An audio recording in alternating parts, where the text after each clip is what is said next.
스타벅스가 커피를 배우다. 커피는 속도에서 맛으로 제3의 물결이 시작되다. 커피의 트렌드가 바뀌고 있다. 속도에서 맛으로, 에스프레소에서 드립으로 말이다. 커피 산업에서 제3의 물결이 본격화됐다는 말이 나온다. 블루보틀과 필저 커피가 실리콘밸리의 투자를 받으며 이 물결을 선도하고 있고, 스타벅스도 이 물결을 뒤따르고 있다. 이제는 스타벅스가 이들을 모방하고 있다.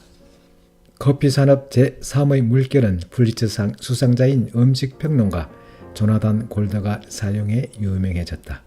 제1의 물결, 커피 가루를 물에 타먹는 인스턴트 커피의 시대다.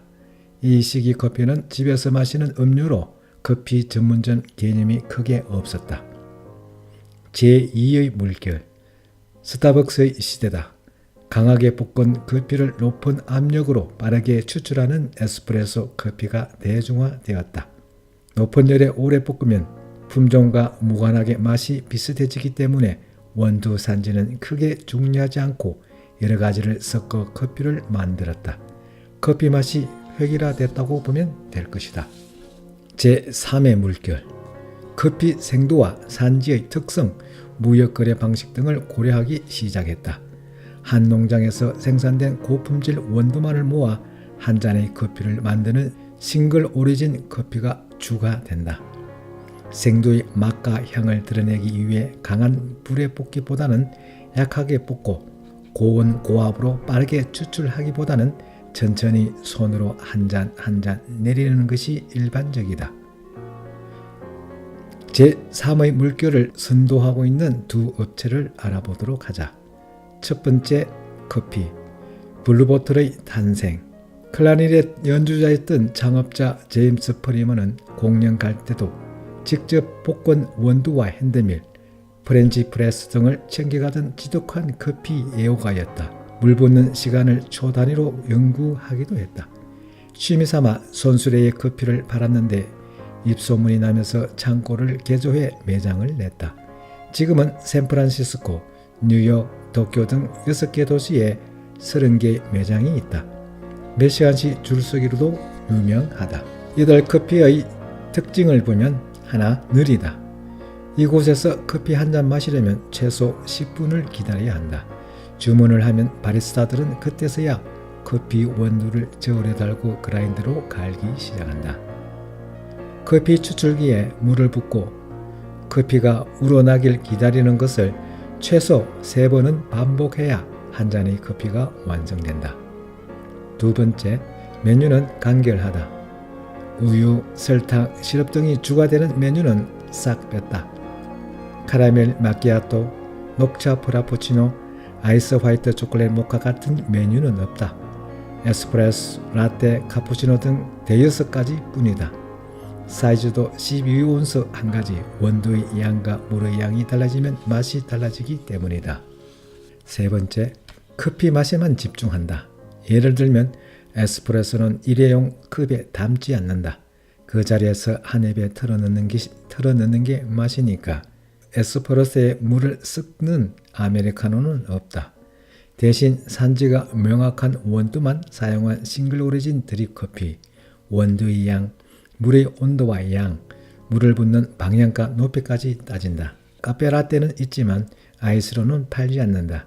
에스프레소와 데운 우유를 섞은 라떼는 아이스가 되는 순간 본연의 맛을 잃기 때문에 아이스 메뉴는 콜드브류 방식으로 내린 원두 커피뿐이다. 블루보틀은 커피업계의 애플로 불리는데 애플과 스티브 잡스를 연상시키는 장인 정신 때문이다. 창업자 제임스 프리먼은 일본 동경 경제신문과의 인터뷰에서 이렇게 말한다. 클래식 연주자라 하면 턱시도를 입고 무대에서 연주하고 있는 모습밖에 떠오르지 않을 것입니다. 하지만 아주 작은 일부에 불과하다. 그는 수백 번, 수천 번 반복한다. 반복해야 완벽해질 수 있기 때문이다. 커피도 마찬가지다.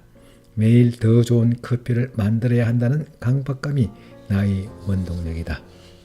두 번째, 커피, 필저 커피. 창업자 필 제이버는 원래 야채 가게 주인이었는데 커피 원두로 실험하기를 즐겼다. 한 농장의 한 종류 원두에 집중하는 블루보틀과 달리 필즈는 2가지에서 7가지 서로 다른 원두를 섞어 독특한 풍미를 만들어냈다. 30가지가 넘는 블렌드를 만든 다음 커피 전문점을 시작했다. 필즈 커피의 특징을 보면 첫 번째, 이곳 역시 느리다. 핸드 드립 방식인데 커피 한 잔 내리는데 5분 이상 걸린다. 예를 들어 아이스 커피를 만들 때는 뜨거운 커피에 얼음을 바로 넣는 것이 아니라 커피를 충분히 식힌 다음에 넣는다. 커피가 식는 과정에서 나오는 고유의 맛을 구현하기 위해서이다.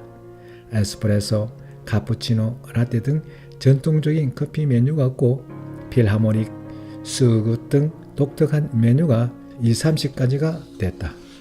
두 번째로 고객의 입맛이 가장 중요하다. 주문 방식이 독특하다. 메뉴를 골라 계산하고 난 뒤 바리스타가 커피를 만드는 것이 아니라 바리스타에게 주문부터 먼저 한다. 바리스타는 고객과 대화를 나누며 샷은 몇 잔이나 넣을지, 크림을 올릴지, 시럽은 얼마나 넣을지 등 입맛을 파악해 딱 마음에 드는 커피를 만들어준다. 커피가 완성되면 바리스타는 입맛에 맞는지 확인하세요 라고 말을 한다. 이어 고객이 와인 테스트를 하듯 한 모금 맛을 본다. 원하는 맛이 아니라면 바리스타는 몇 번이고 커피를 다시 만든다. 블루보틀과 필즈 커피의 가장 큰 공통점은 커피 매장이 커피도 마시는 곳이 아니라 커피를 마시는 곳이라는 것이다. 스타벅스가 집과 직장이 아닌 제3의 공간을 내세우며 고객들이 스타벅스 공간에 머물도록 했다면 두 커피는 정말 맛있는 커피를 마시러 오도록 했다. 커피 매장의 본질인 커피의 맛에 집중했는 것이다. 예를 들어 블루보틀 매장에는 전자기기를 사용할 수 있는 콘센트도 없고 무료 와이파이도 없다. 내 앞에 놓인 커피, 함께 온 사람과의 대화에 집중하라는 의미다. 필저 커피 매장도 세련되지 않았다. 벽에는 낙서처럼 그림이 그려져 있고 바리스타들은 유니폼도 없다. 가죽 소파가 매장 한가운데 턱하니 놓여있는 동네 사랑방 같은 분위기이다. 공간과 속도보다 커피의 맛에 집중하는 커피 제3의 물결. 이 물결이 스타벅스조차 바꾸고 있는 것이다. 하워드 슐츠는 2017년 4월 CEO를 사임하면서 리저버에만 전념하겠다고 밝혔다. 리저버는 한 가지 품종 원두만으로 커피를 만드는 스타벅스의 고급 커피 브랜드이다. 우리에게 커피를 가르쳐준 스타벅스가 이제 커피를 배우고 있는 셈이다.